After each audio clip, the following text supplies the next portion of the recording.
Aujourd'hui, une originalité dans ce podcast, notre invité est un professionnel. Et plus que ça, c'est un créateur de jeux vidéo, c'est un commentateur d'e-sport à succès, on pourrait même dire caster chez OGaming TV, c'est aussi un youtubeur et encore plus important, c'est un ami. Je vous souhaite de passer un très bon moment en compagnie d'Anton, ou plutôt Algost. Bienvenue Anton. Bonjour. Ça fait plaisir de t'avoir sur ce podcast. Eh ben oui, merci pour l'invitation, c'est cool.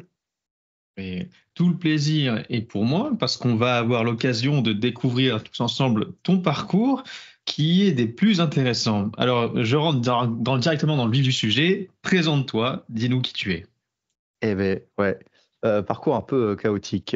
Enfin bon, ça va aller. Alors, donc moi je m'appelle Anton Bonamarty, j'ai eu 28 ans récemment. Je suis actuellement développeur de jeux vidéo indépendant. En tout cas, j'essaie de le devenir. Tu veux que je remonte un peu à mes études, Dylan? Ouais, tiens, pour qu'on voit bien ton cheminement, comment par tes études et qu'est-ce qui t'a amené jusque-là. Ok, alors en fait, moi, j'ai toujours été passionné d'informatique, notamment du jeu vidéo. Donc, je tombais dedans assez petit.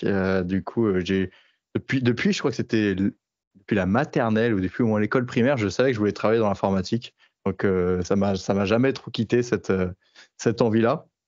Donc, j'ai fait un petit bac STI 2D option Cine, c'était à l'époque. Je sais plus si ça s'appelle comme ça a l'air de changer souvent les trucs de bac. Ouais, je pourrais pas te dire. Et après, j'ai surtout eu la chance de pouvoir faire l'école Epitech, qui est une école d'informatique et de programmation qui est privée. Je mets l'accent là-dessus parce que c'est une école qui coûte cher, qui est bien. Enfin, il y a des trucs qui sont bien, des trucs qui sont moins bien, mais comme dans toutes les écoles. Mais voilà, c'est pour j'ai eu la chance d'avoir des parents assez fortunés pour me permettre de m'envoyer dans cette école-là. Et ensuite, après mes études, en parallèle de mes études, j'ai fait plusieurs choses. J'ai commencé à me lancer sur YouTube et sur Twitch en 2010 ou 2012, je crois. Donc j'étais encore au collège, à vrai dire, quand j'ai commencé ça. Mais ensuite, durant mes études, j'ai travaillé aussi chez OGaming en tant que commentateur de StarCraft 2. Donc j'ai travaillé un peu dans l'e-sport jusqu'à 2021, il me semble. Et après, à la fin de mes études, je me suis mis à fond sur un projet de jeu vidéo que j'avais eu. On avait proposé à l'école de le créer. Parce que ce qui était sympa, c'est qu'on pouvait soumettre des projets pour avoir des crédits. Donc, ils encourageaient un peu la création. Sauf que du coup, vu que c'était un projet de jeu vidéo, bah, ça a été refusé parce que voilà, le Epitech, ils aiment plutôt former des entrepreneurs plutôt que des créateurs de jeux.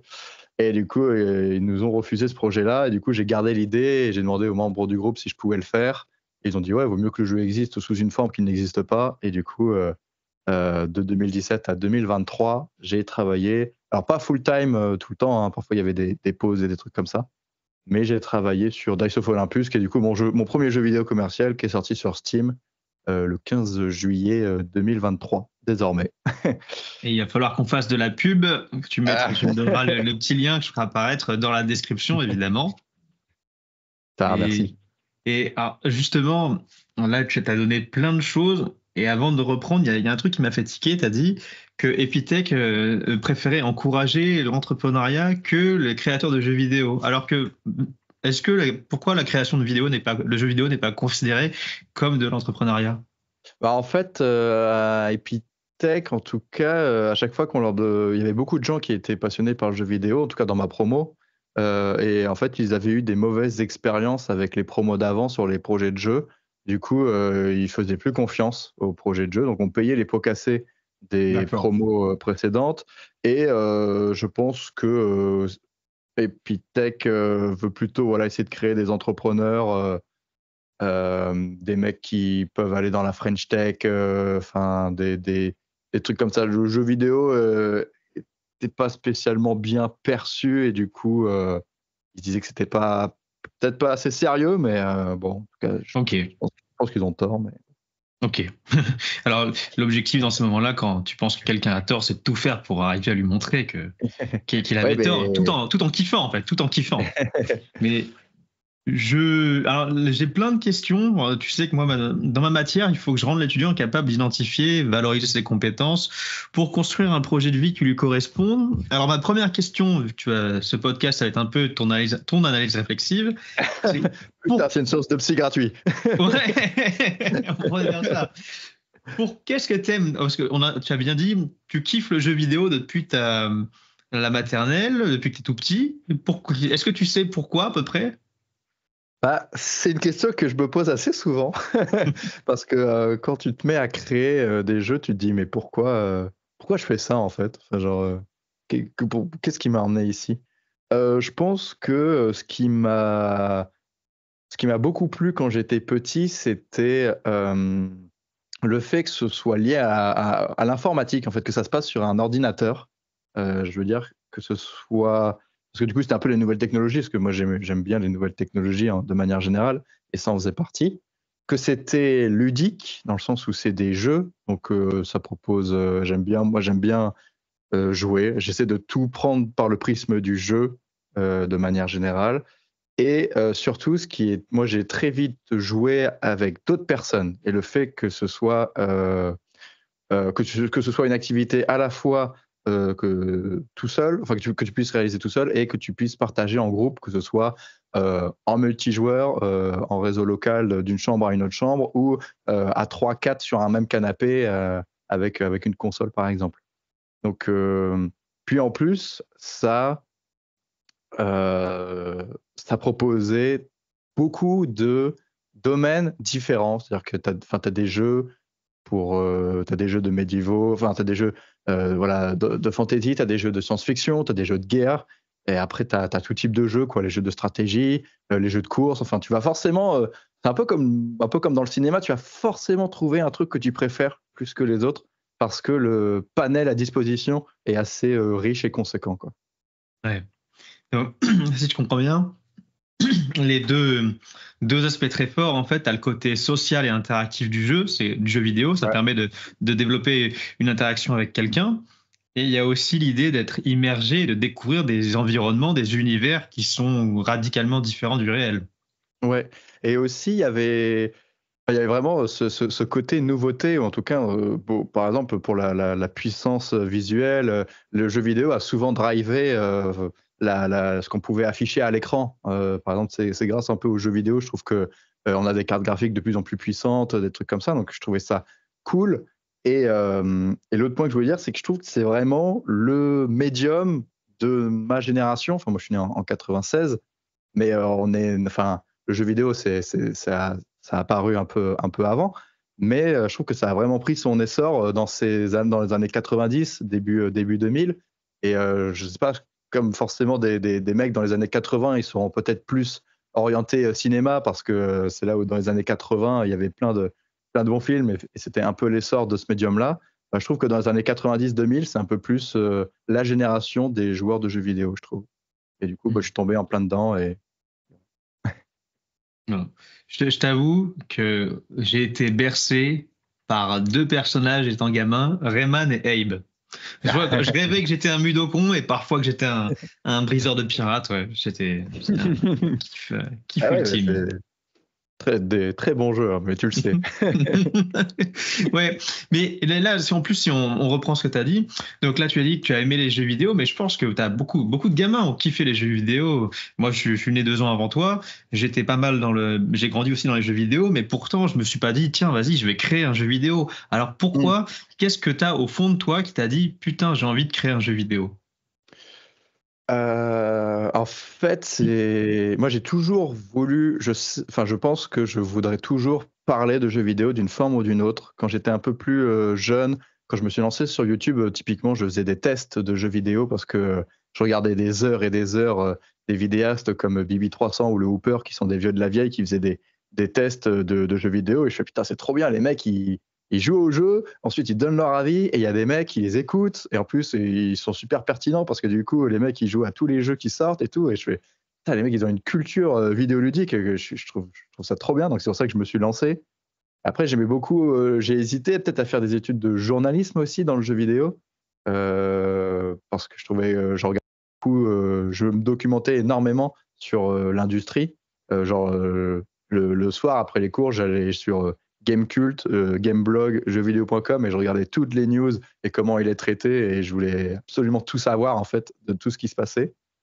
Et pourquoi j'ai voulu faire un jeu? Mais parce que j'ai eu la chance de pouvoir faire des études qui peuvent qui donnent des outils qui permettent de faire du jeu vidéo. En l'occurrence, là, j'ai appris à faire de la programmation.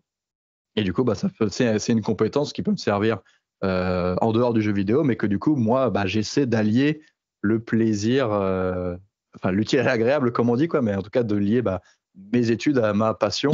Donc ça a fini sur le jeu vidéo, mais c'est pas facile, mais je pense qu'on en reparlera peut-être. Oui, on va y revenir là.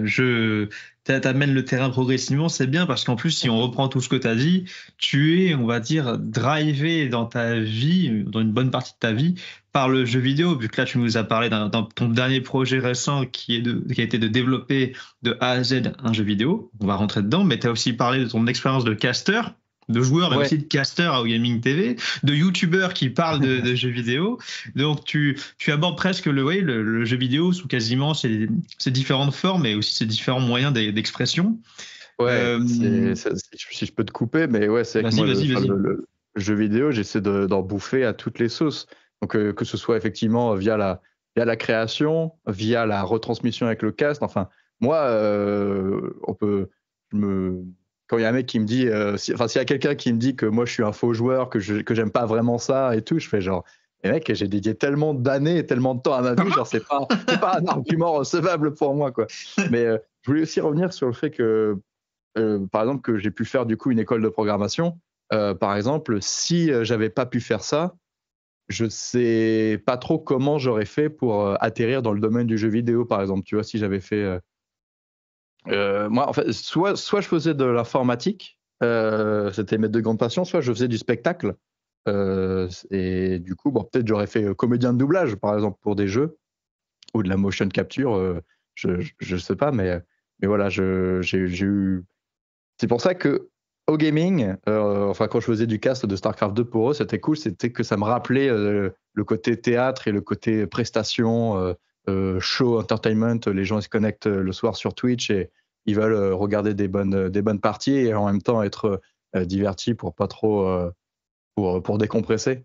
Et du coup, je trouvais ça hyper cool comme métier, comme activité, parce que du coup, c'était on parle de jeux vidéo et en même temps, c'est le spectacle, c'est le show et en plus, ça se fait souvent à plusieurs, donc il y avait aussi ce côté social, t'interagis avec la communauté et tout, donc ça cochait beaucoup de cases. Ça cochait pas la case par contre, de créer soi-même ses propres projets de jeu, parce que tu étais toujours dépendant du jeu que tu castais. Oui. Et c'était quand même super cool. Oui, donc en fait, là, de ce que tu viens de dire, il manquait la liberté de pouvoir parler de ce que tu voulais. Un peu. Et en fait, c'est au bout d'un moment, à force de regarder, de s'intéresser à la création de jeux, de monter en compétence sur comment ça fonctionne un jeu, au bout d'un moment, tu te dis, vas-y, moi aussi, tout le monde a des idées, mais qu'est-ce que ça donne si j'essaie de concrétiser un peu la mienne? Moi, j'ai toujours trop aimé les personnes qui sont créatives et qui décident de se lancer dans la création de leur projet. Et du coup, au bout d'un moment, je me disais, moi, j'aimerais bien, justement, moi qui adore caster du StarCraft 2, je fais, moi, un jour, j'aimerais bien qu'il y ait des mecs qui castent mon jeu, par exemple, tu vois. Où j'aimerais bien faire un jeu que les gens parlent de mes œuvres, et en même temps, moi, j'aimerais bien aussi me livrer au travers de ces dernières. Donc, au bout d'un moment, je me suis dit, il faut que je me lance, il faut que j'essaie de créer des trucs. Je sais pas où est-ce que ça va m'emmener, ça peut être. Mais en tout cas, je pense que c'est un chemin que j'ai envie d'arpenter, quoi. C'est pour ça que là, par exemple, j'ai terminé de créer Dice of Olympus donc en juillet. Et après, j'ai pris un petit peu de temps pour moi.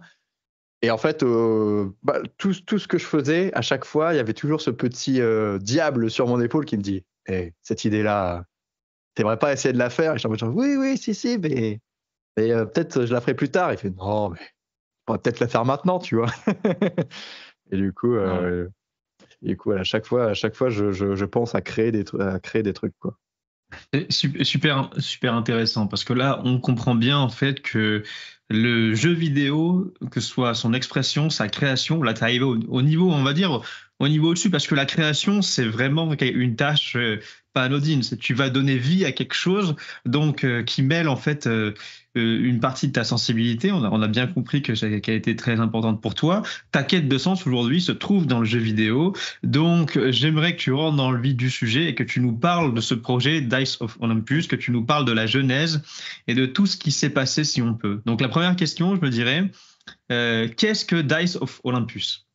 Alors ouais, c'est un petit jeu indépendant à base de dés personnalisables. En gros, on a créé, au lieu de créer, en une phrase, c'est Hearthstone avec des dés. Maintenant, je vais développer cette idée-là, mais en fait, c'est un jeu de 1 contre 1 solo multijoueur. Vous allez incarner 5 dieux grecs qui ont chacune leur spécificité de jeu. Et en fait, vous allez vous battre à base de sorts qui sont pas sur des cartes, mais qui sont sur des dés 6 faces que vous avez personnalisés au préalable. C'est-à-dire que vous avez 5 dés 6 faces, et donc vous mettez les sorts que vous voulez dessus pour créer votre deck de dés. C'est un jeu de dice building.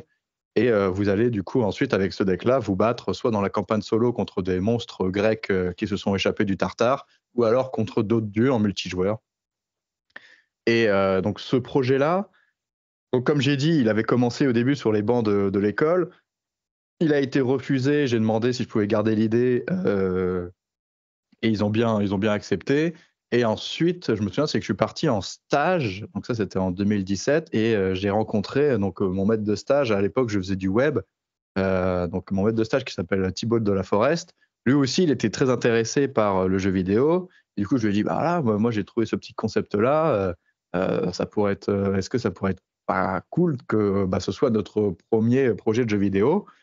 Et du coup, mon stage web, où on devait faire des sites et des trucs comme ça, a très vite bifurqué. Hein. On commence à prototyper Dice of Olympus. Mais au début, c'était une version web. Ça se jouait dans le navigateur. On y a passé 4 mois et on a dit, OK, on a une version jouable, mais en fait, on s'emmerde. Genre, tu joues au jeu, tu fais 1 game, 2 games, et après, on s'ennuie, quoi. Donc, ça, c'était un peu triste, mais c'était comme ça. Donc, du temps a passé, j'arrive à ma 4e année d'études, je dois faire une alternance. Moi, je demande à Thibaut s'il veut faire l'alternance avec moi, il veut bien. Donc là, on recommence une nouvelle version de Dice, mais cette fois sur Unity, qui est un moteur 3D réalisé pour faire des applications ou des jeux. Et du coup, donc là, ça commence à prendre un petit peu plus d'ampleur. Donc, on travaille là-dessus. On commence à avoir une petite phase un prototype beaucoup plus intéressant, justement pour pallier à l'ennui qu'il y avait quand on jouait. On a développé des nouvelles mécaniques, donc on avait réussi à corriger ce problème-là. On était assez fiers. C'était l'un des gros. Je te coupe. C'était l'une des grosses difficultés, ça, d'arriver. La première grosse difficulté, vous vous êtes dit, putain, c'est chiant. Comment on va le rendre moins chiant? Ouais, en vrai, c'est ça. T'es en mode genre, si moi j'ai pas envie d'y jouer, je pense que personne voudra y jouer. Hein. C'est aussi simple que ça. Donc, et en même temps, on testait des trucs et on se disait, moi ça me plaît, mais est-ce que ça tiendra sur la longueur? Est-ce que ça va plaire aux autres? De toute façon, la création, c'est 1000 doutes à la minute.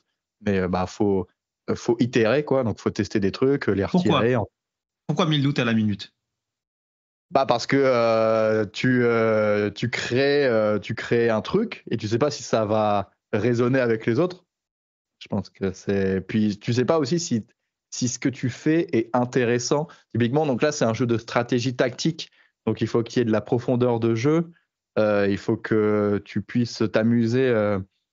Faut que tu puisses t'amuser tout au long de la partie, en fait, que genre tu n'attendes pas 10 minutes avant que le fun apparaisse vraiment. Le jeu vidéo, ce qui est hyper cool, c'est que vu que c'est interactif, il faut que tu sentes que le jeu te parle un peu, enfin te répond, te communique des informations et que tu réagisses à ces informations-là. Et c'est plein de micro-décisions.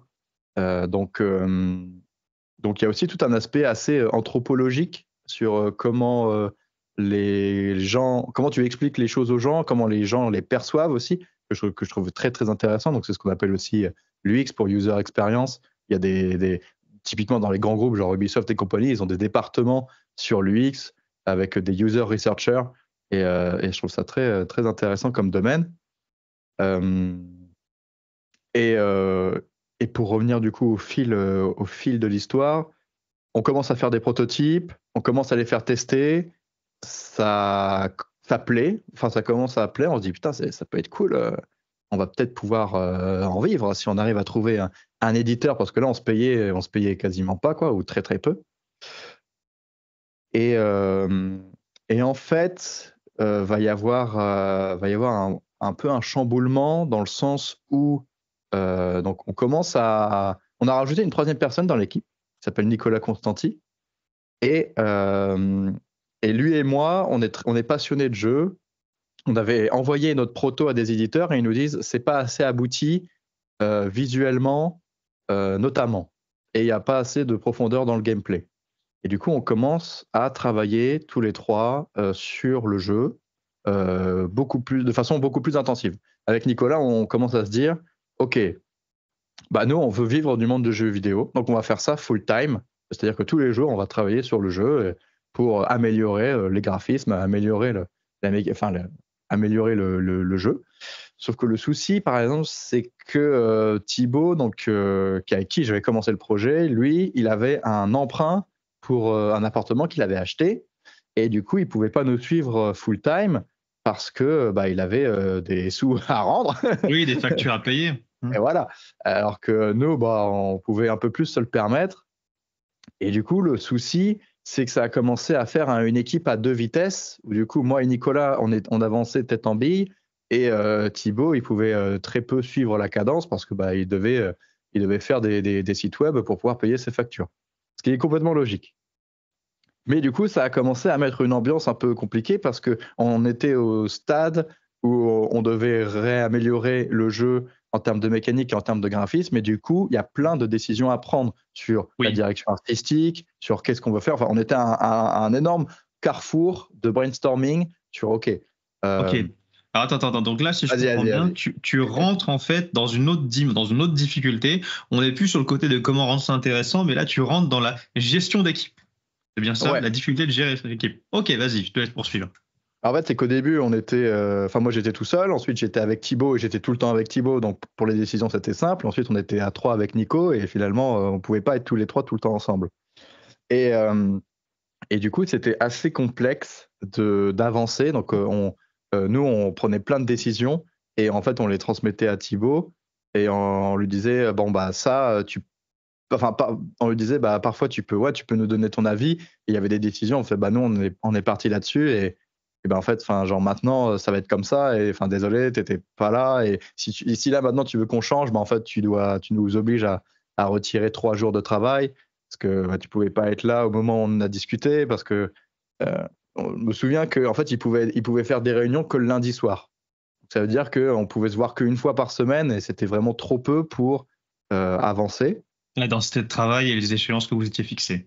Ouais, parce que nous, on voulait présenter le jeu, je crois que donc ça devait être autour de janvier, et on voulait présenter le jeu fin mai ou mi-mai, et on devait avoir donc ce qu'on appelle une vertical slice, c'est en gros un niveau du jeu complet en qualité finale.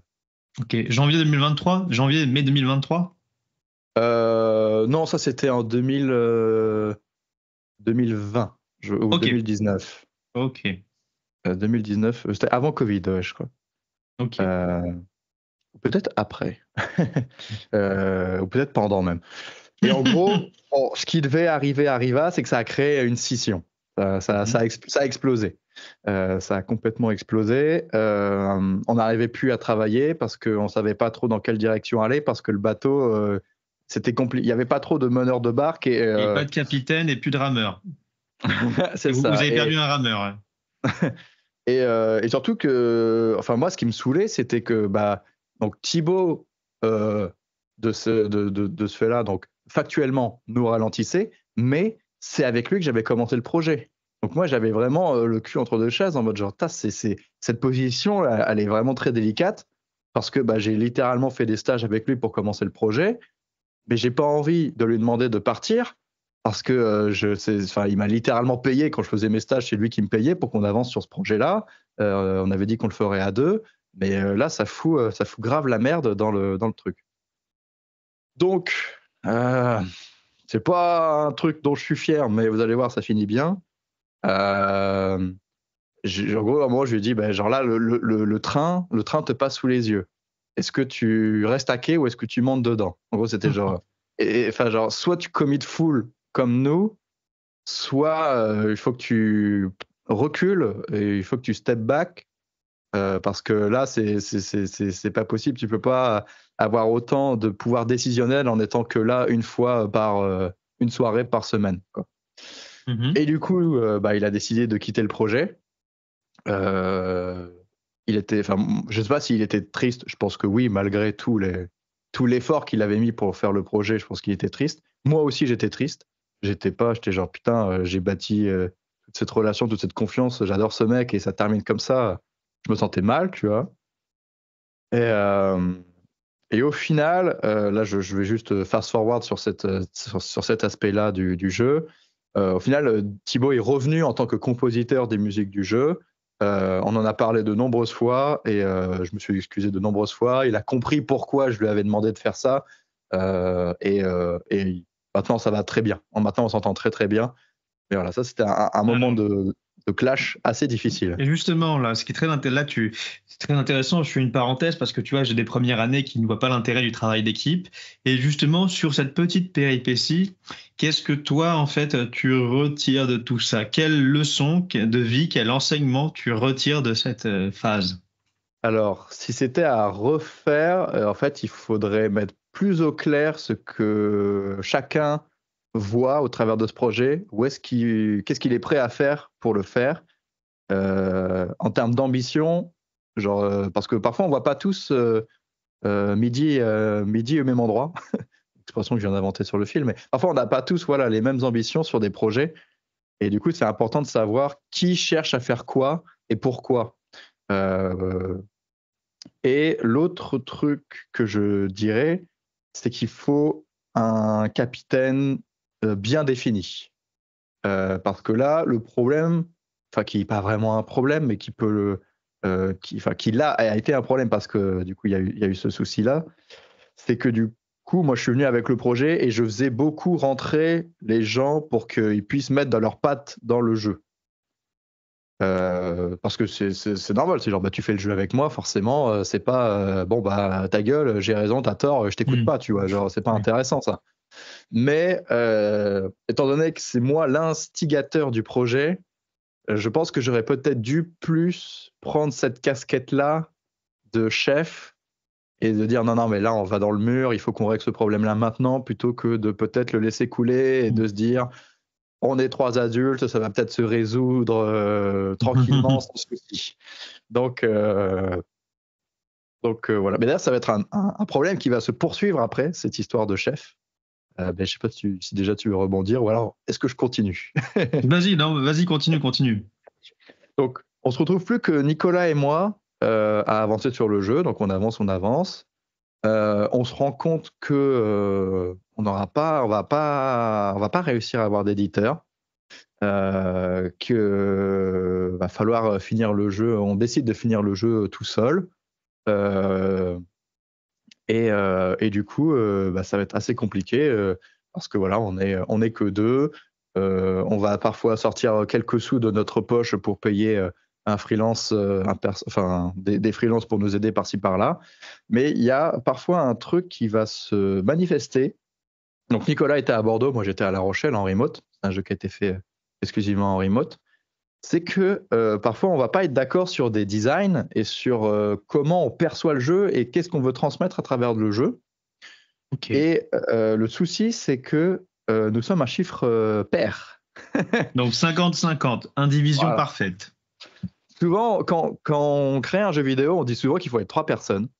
Il faut avoir un homme marketing ou gestion de projet, un développeur et un artiste. Il faut surtout être un chiffre impair, comme ça, les indécisions, vous pouvez toujours faire des votes à 2 contre 1, ce qui du coup débloque les choses tout en faisant des compromis, hein, forcément. Mais nous, on était 50-50.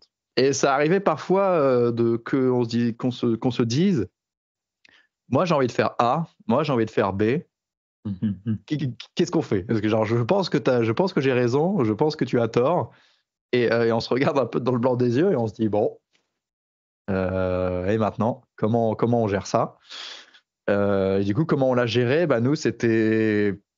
Parfois, on a appris à lâcher du lest, à pas être 100% ancré dans ce qu'on veut faire, à faire des compromis en disant, OK, bon, bah, okay, je te laisse ce chantier-là, laisse-moi, enfin, tu me laisseras autant de liberté pour cette idée-là que j'ai envie de mener. Là, je veux interrompre. Là, j'ai envie de te poser une question. Et qu'est-ce qui est dur dans ces moments-là? Parce que tu parles justement, là, on est tous les deux, tu parles très posément de culture du compromis. Mais à l'instant T, est-ce que tu grinces pas des dents à l'idée justement de lui laisser du terrain? Est-ce que lui aussi? Comment est-ce que tu gères justement cette dimension très irrationnelle et très émotionnelle de cette culture du compromis qui coûte à chaque être humain? Ouais, alors déjà, on prend le temps nécessaire, si on peut se permettre, on prenait le temps nécessaire pour réfléchir à la proposition de l'autre. C'est-à-dire en disant, OK, alors moi je pense que ton idée, elle est moins bonne que la mienne, mais je vais quand même faire l'effort de mettre à ta place, d'avoir de l'empathie et de dire, OK, quel est ton cheminement de pensée? Genre, pourquoi tu veux faire ça? Genre, c'est quoi les plus-values? Genre, chacun expose ses arguments et on laisse mariner tout ça. Le problème, c'est que du coup, tu fais des nuits où tu passes ton temps à ressasser un peu toute ta vie dans ces grands moments-là et tu fais pas une excellente nuit. Mais ça, c'est si tu as le temps. Et quand tu n'as pas le temps, bah, ça peut très vite drifter en clash un peu, quoi. Enfin, en disant, bah, il faut...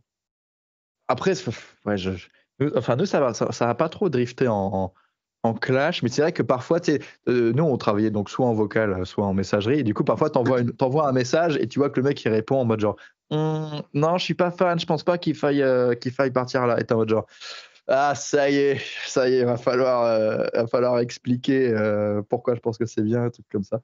Mais après, c'est aussi une histoire de confiance que tu as avec ton partenaire.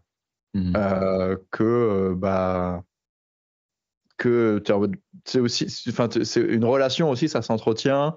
Il y a des hauts, il y a des bas. Il y a aussi, bon bah, est-ce que je me vois me projeter aussi avec cette personne pour continuer à travailler après, par exemple, des trucs comme ça. Tu te dis bon, est-ce que finalement c'est pas la mort, tu vois, genre c'est pas un peu grave, comme une relation de couple en fait.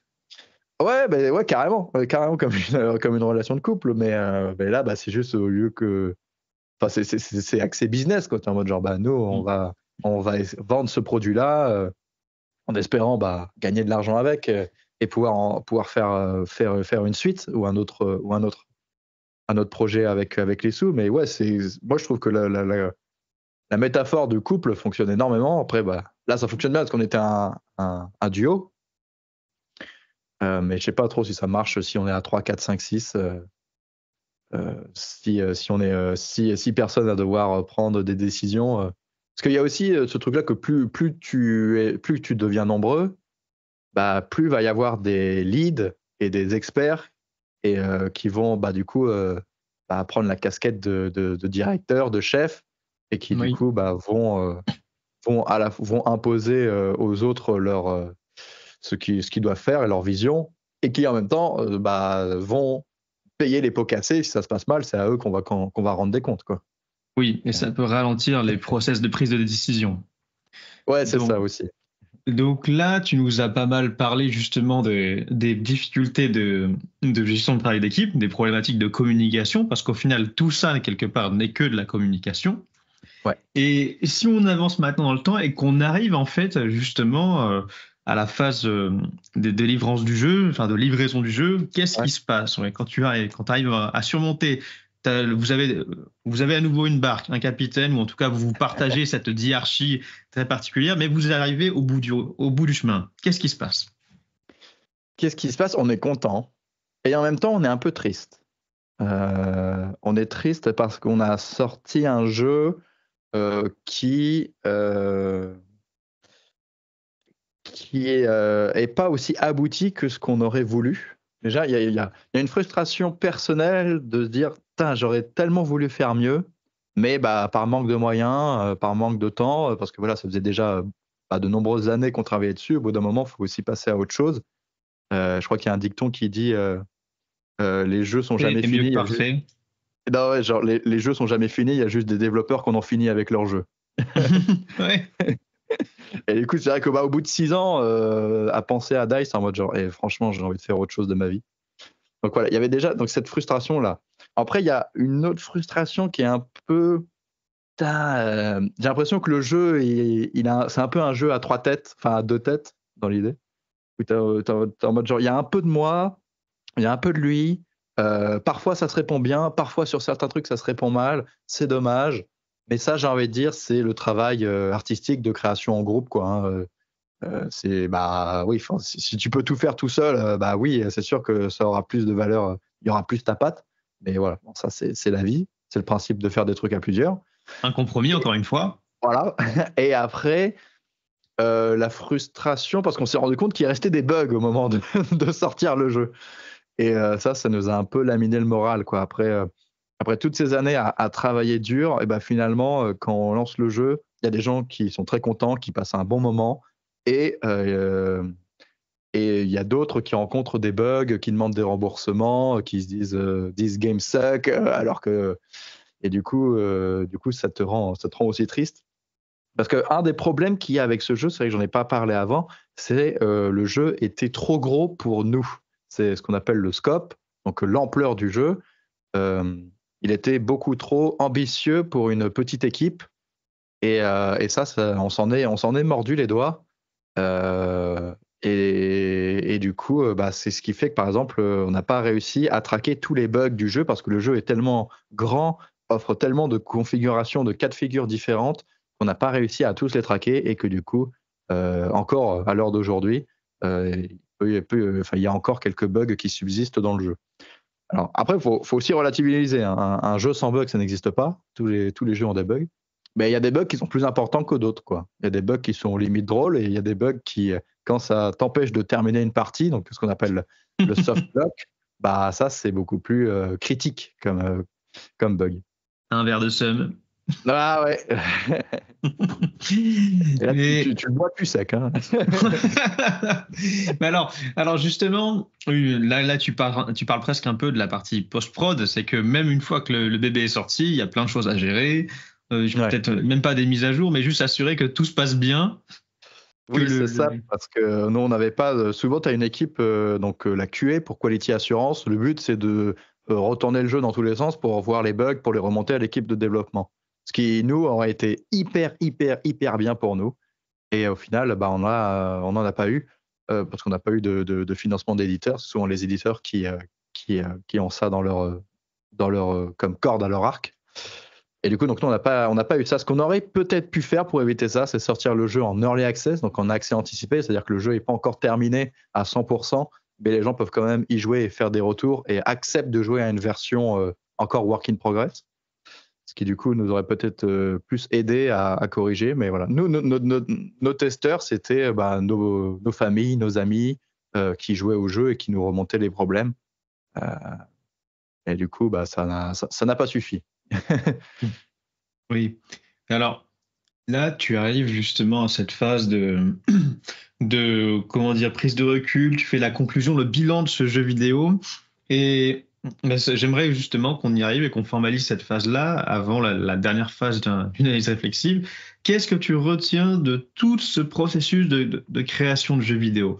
Si tu reprends justement du début où tu as eu l'idée avec tes amis de dire « Oh, il faudrait qu'on fasse ça », et ce moment où tu as fini, entre guillemets, la partie, entre guillemets, fini la review et la correction des bugs, qu'est-ce que tu retiens? Qu'est-ce que tu as appris? Oh. Putain, c'est dur. Alors, ta question est dure, mais j'ai envie de dire, faire un jeu, c'est dur. C'est vraiment, moi, c'est le truc le plus dur que j'ai jamais fait dans ma vie. C'est ce projet-là. Ok. Donc, premier renseignement, c'est dur. C'est très dur. Ouais. Mais genre, c'est vraiment, ça demande, enfin, étant donné que donc Nicolas et moi, on avait le rôle de directeur créatif, en gros, sur le jeu. C'est-à-dire qu'à un moment, quand on avait des freelances pour faire des personnages, pour faire des illustrations, pour faire des sons, de la musique et tout, il faut aussi piloter ces gens.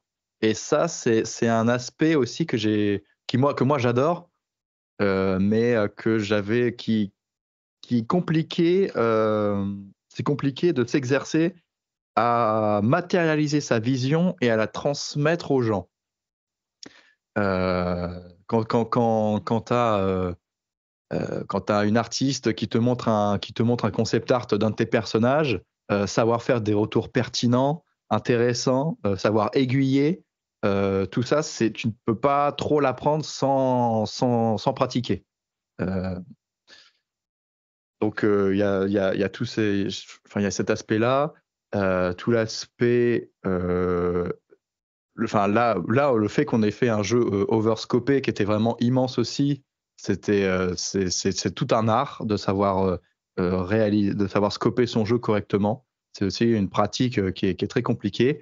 Et après, il y avait tout l'aspect business que je connaissais un peu, mais pas trop, que j'ai appris grâce au salon, en me déplaçant dans des conventions, à parler à des gens, à aller dans des conférences sur tout l'aspect, comment on monte une société, comment on fait pour pitcher son jeu à un éditeur, comment on fait pour le présenter de la meilleure façon possible.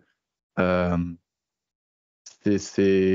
la fin, on dit que c'est juste un jeu vidéo, mais c'est comme si tu lançais n'importe quel projet de start-up ou comme si tu faisais n'importe quelle œuvre créative, en fait. Enfin, genre, il y a tellement de choses à savoir, c'est tellement compliqué. Je pense que c'est d'ailleurs pour ça que les entrepreneurs, il y en a pas tant que ça. Il y a beaucoup plus de gens qui préfèrent travailler dans une boîte déjà bien établie que d'essayer de lancer des projets, malgré le fait qu'ils aient envie. Mais c'est juste que lancer des projets, c'est super dur, quoi. Pourquoi c'est dur ? Pourquoi c'est dur ? Déjà, faut avoir de l'argent de base. Déjà, il faut avoir de l'argent de base, ce que nous n'avions pas. Typiquement, en France, on est super chanceux parce que le CNC, donc le Centre national du cinéma, qui aide, comme son nom l'indique, au cinéma, aide aussi, comme son nom l'indique pas, aux jeux vidéo. Et du coup, c'est hyper bien.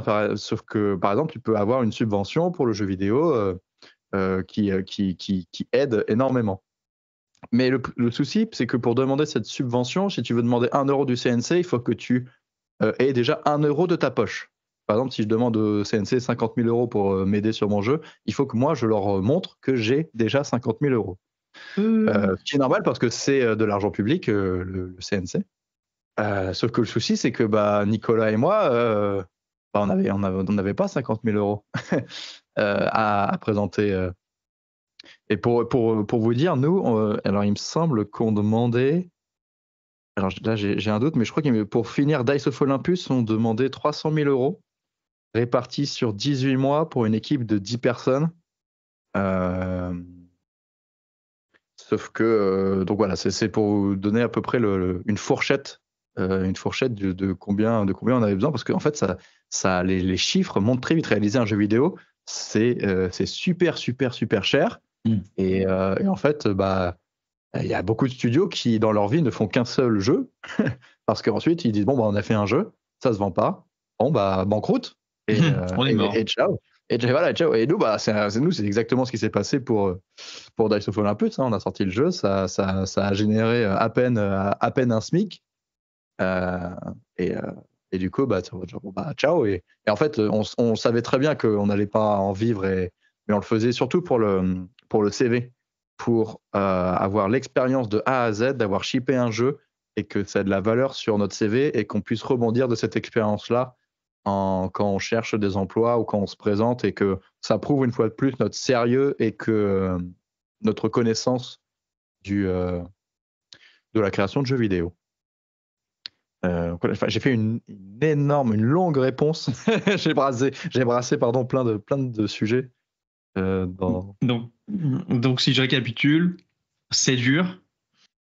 Pour toutes les raisons que tu as expliquées, c'est un travail infini, il faut avoir de l'argent, il faut avoir du temps, et j'ai l'impression aussi qu'il faut quelque chose que tu n'as pas forcément nommé, mais il faut du courage. C'est-à-dire il faut oser se lancer dans quelque chose. Oui. C'est vrai que nous, moi, c'est vrai que c'est un truc que je dis souvent, mais là que j'ai oublié de dire, mais c'est la résilience de se tenir à continuer le projet malgré les, Vents et marées. les- Ouais, voilà, malgré vents et marées. Nous, le jeu, on aurait pu l'annuler à plein de reprises, quoi. On a recommencé le développement du jeu, genre 3 fois, je crois. Donc, on avait fait la première version web, ensuite il y a eu la deuxième version d'Unity, après on a fait la troisième version d'Unity, et cette version-là, elle a changé de forme plein de fois aussi. Euh, on aurait pu se dire, non mais en fait, le jeu n'en vaut pas la chandelle, viens, on arrête, on fait autre chose, ou on se casse, chacun de notre côté. Mais pourtant, on s'est dit, non, non, on le fait parce que depuis qu'on est petit, on a envie d'être dans les crédits d'un jeu vidéo, quoi. Donc, Oui. et Vous puis, avez ça dans les tripes. ouais, c'est ça. C'est ça. Et alors, justement, là, maintenant se pose la question de ce qui vient après. Vous avez fini, vous avez eu cette expérience qui vous a appris beaucoup de choses, qui vous a permis de développer certaines compétences, à la fois des compétences entre guillemets techniques de développement, mais aussi des compétences entre guillemets interpersonnelles, des compétences relationnelles. Et quel est l'avenir aujourd'hui? Anton ou Algost, il se tourne vers quoi aujourd'hui? Vers quel horizon? Là, c'est un peu compliqué. J'avoue que là, je prends un peu une sorte d'année sabbatique à demi-mot. En fait, j'ai cherché. Donc, le jeu est sorti en juillet. Je crois que c'est à partir d'octobre. Je me suis mis à chercher un travail. Au début, chercher un peu un truc très différent dans la restauration pour voir un peu autre chose, pour voir si ça me plaisait, des trucs comme ça.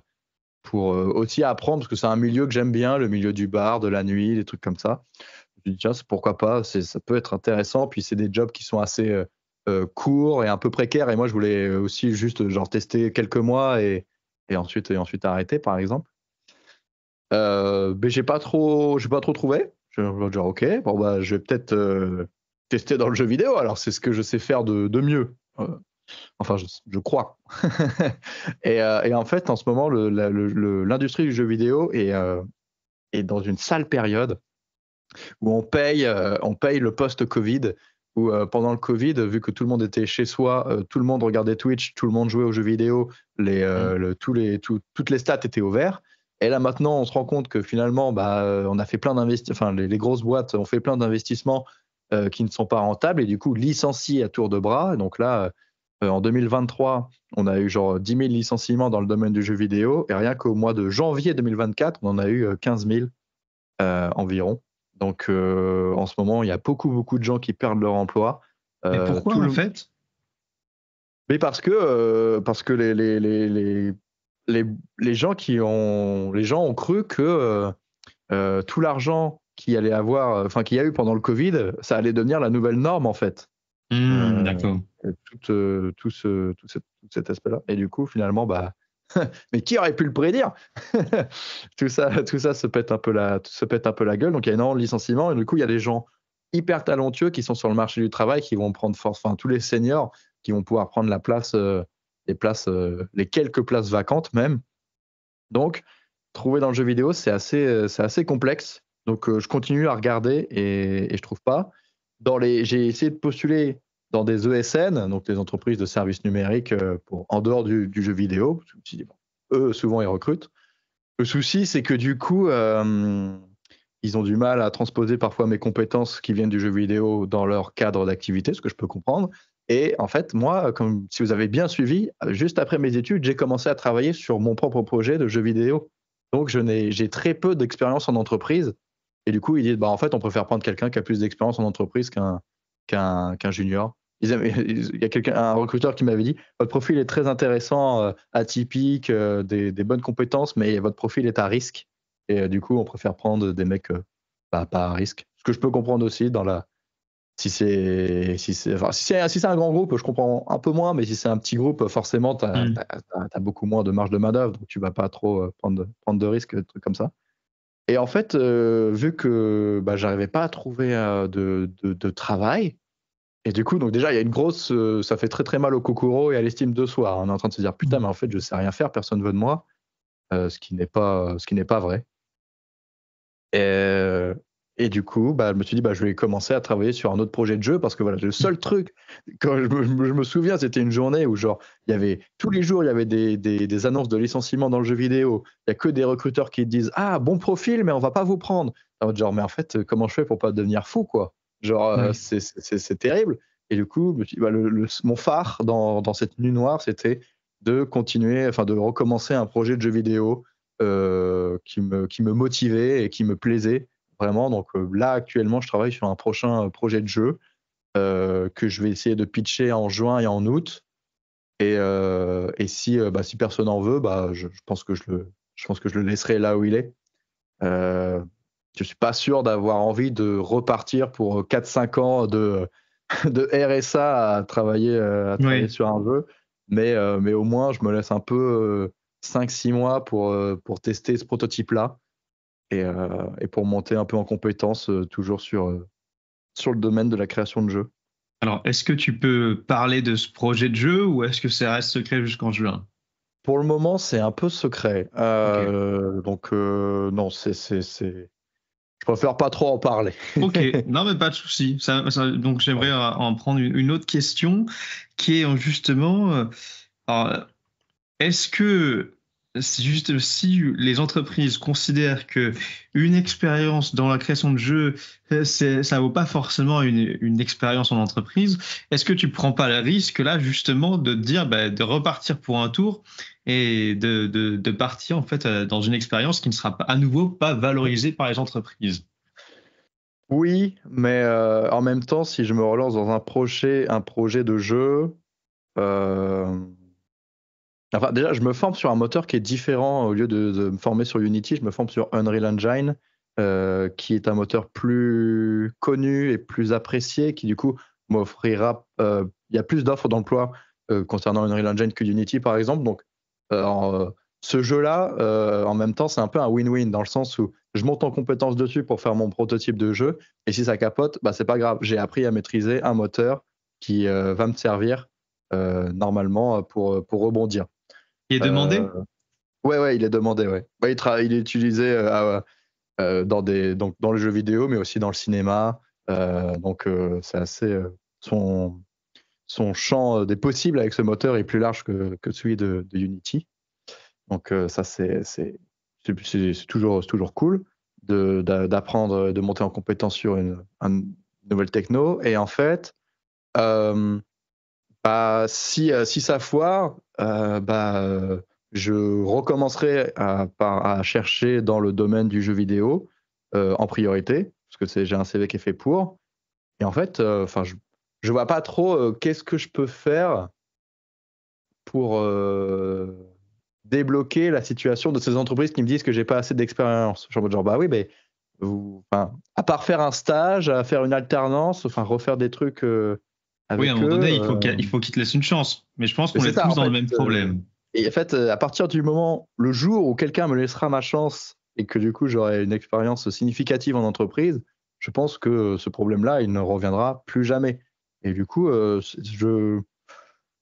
ça me fait chier pour me parler crûment. Actuellement, ça me fait chier. Et en même temps, je sais que c'est un problème qui a une date de péremption, quoi. Genre, c'est pas un problème qui va rester indéfiniment. En tout cas, je veux être confiant sur ça. Et on arrive à la fin de cet entretien. J'ai l'impression que là-dedans, dans tout ça, il y a quelque chose que tu cultives, qu'on n'a pas encore nommé explicitement, mais qui est la notion de foi quelque part. C'est-à-dire que justement, dans ce brouillard dans lequel tu es, dans lequel on est beaucoup, on est de nombreux êtres humains, où en fait, on n'a rien à l'instant T qui nous permet de dire que les choses vont bien se passer. Il faut qu'on arrive à se rattacher à une petite lanterne, une petite loupiote qui nous dise, ça va bien se passer. Ouais, et en même temps, là, toute l'expérience que j'ai eue avec Dice of Olympus me permet d'aborder ce second projet beaucoup plus sereinement, beaucoup plus, de façon beaucoup plus professionnelle, si je peux dire ça. Mais par exemple, toute la question économique, parce qu'on n'a pas réussi à avoir de sous, de financement pour Dice, et là, justement, ce prochain projet, maintenant, je sais que je peux demander des subventions, je sais quel genre d'éditeur je peux aller voir. J'ai beaucoup plus de corde à mon arc, ce qui du coup me continue à me motiver ou à me donner la foi, pour reprendre ta métaphore, pour me dire, ok, ce projet-là, il a beaucoup plus de chances d'aboutir que l'autre. Et je saurais m'arrêter beaucoup plus tôt aussi si je sens que ça ne va pas. Donc j'ai l'impression, enfin en tout cas, j'espère que ça va bien se passer pour ce projet-là, mais que voilà, si ça se passe mal, je saurais couper court avant que ce soit trop douloureux. De toute façon, c'est ta quête de sens qui t'amène là-bas, alors il faut la suivre. Et En fait, ouais, c'est le truc, quand je me lève, je me dis j'ai envie de faire ça. Alors, le souci, c'est que pour moi, ça ne paye pas. au sens propre du terme. Voilà, au sens propre du terme. Mais voilà, en fait, si je fais pas ça, je pense que je pars complètement faire autre chose, quoi, et j'arrêterai définitivement. Mais en même temps, j'ai pas envie, parce que depuis que je suis tout petit, je cultive cet amour pour ce médium-là, et du coup, ça me rendrait très, très, très, très triste de quitter tout ça. Mais ouais, pour le moment, je continue un peu. Les gens pourront peut-être dire, ils auront peut-être raison, que je suis un peu têtu / borné d'essayer de me relancer dans une prod de jeu, mais c'est aussi des expériences qui, je pense, pourront intéresser des studios si ça foire. Donc en vrai, c'est jamais trop perdu, en fait, je trouve. De toute façon, pour tout ce qui est la question du est-ce que tu es têtu ou pas, je crois savoir que tu as un grand frère qui sera capable de t'en parler et d'essayer de te remettre sur le droit chemin. Mais moi, je dirais, pour arriver vers la conclusion de ce podcast, c'est une réplique de film que j'avais entendue il y a très longtemps, mais que j'avais kiffé. C'était il vaut mieux parfois faire la pire erreur de sa vie que de passer à côté de son cœur. Ouais, moi, justement, je profite du fait que j'ai pu enchaîner directos après mes études sur ce projet-là ultra dangereux, parce que j'avais pas de crédit, j'avais pas très peu de factures à payer, j'ai pas des gosses, j'ai pas tout ça à faire, donc je peux entre guillemets cramer ces années de jeunesse pour me permettre de tester, d'itérer, et avant que ce soit full regret quand j'aurai 40-50 ans, genre, mais si je l'avais fait, je suis sûr que ça aurait marché. T'es en mode genre, bah non, frérot. Enfin, genre, forcément, tu vas te dire que ça aurait fonctionné, mais la réalité est tout autre, quoi. Donc, Ouais. let's go. Alors justement, on a eu en fait le portrait d'un Anton ou d'un Algost qui est en fait qui assume sa quête de sens, qui nous montre que l'erreur fait partie de l'apprentissage et qu'il faut avoir ce courage de les faire et parfois même de persister dedans. Je vais donc te laisser conclure ce podcast. Tu peux finir par n'importe quelle phrase, ça peut être un conseil, une maxime, tout ce que tu veux. À toi l'honneur. Ok. Ouais, je crois que c'est Damso. Donc, j'aime pas trop sa musique, mais Damso, je crois qu'il y a une phrase qui dit genre, il y a ceux qui font et ceux qui disent qu'ils auraient pu le faire. Et je trouve que c'est une phrase qui revient assez souvent, je trouve, auquel je pense assez souvent, c'est que ouais, faire des trucs, ça aura toujours plus de valeur, et ça vous apportera toujours plus de faire des choses et de créer. Il y a tellement de gens qui disent ouais, j'ai plein d'idées. Ouais, c'est cool, mec. Tout le monde a des idées, hein. On a tous un cerveau qui carbure sur les trucs qui nous font triper. Et ensuite, il y a le fait de passer le pas de cette porte et de commencer à les faire. Et même si ça foire, regardez, moi j'ai passé 6 ans à faire un jeu qui a fait $1 200, tu vois, genre, quand on dit ça, genre, voilà pas le tableau, comment il est pourri. Et finalement, j'ai rencontré tellement de gens, j'ai tellement appris, et que maintenant, je me sens beaucoup plus armé pour continuer, justement. Fait est mieux que parfait. Merci Anton. Merci Dylan.